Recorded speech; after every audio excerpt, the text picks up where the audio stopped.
அண்ணா ஒரு கொப்பி தாங்க. ஒரு கோப்பி 50 ரூபா. உனக்கு எத்தனை வேணும்? 50 ரூபா அண்ணா. பரவாயில்ல மேலே தான் இருக்கு. ஒரு 5 தாங்க. சரியா 1 2 3 5.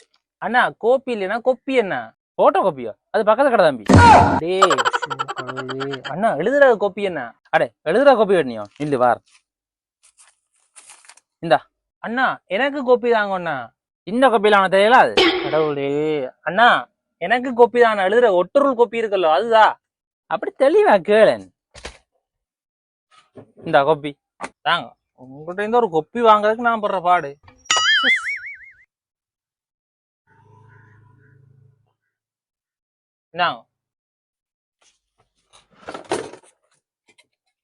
இந்த தம்பி 5 ரூபா. 5 ரூபா இருக்கணும் விடுங்கண்ணா. இல்ல தம்பி 5 ரூபா இருக்குதான். இது எப்படி இல்ல வேணாம். 5 ரூபா விட்டோட என்ன செய்யறது? பொக்கருக்கு வச்சாலும் கிளியும் கொண்டு இருக்கும். சரிந்தா இல்ல இது டொவியாச்சும் கொண்டு போய்ந்தா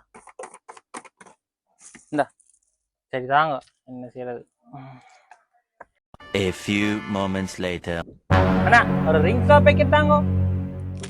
இந்தா இந்தாங்க தம்பி 25 ரூபாடா. 5 ரூபாங்க அண்ணா. 5 ரூபா இல்லையா? பிறகு தரட்டே வரும்போது. 5 ரூபா இல்லையோ? அன்றைக்கே சொன்னேன் 5 ரூபாய்க்கு பெருமதி இல்ல வீட்டு ஒன்று என்ன செய்ய போறோம் 6 ரூபாண்டு.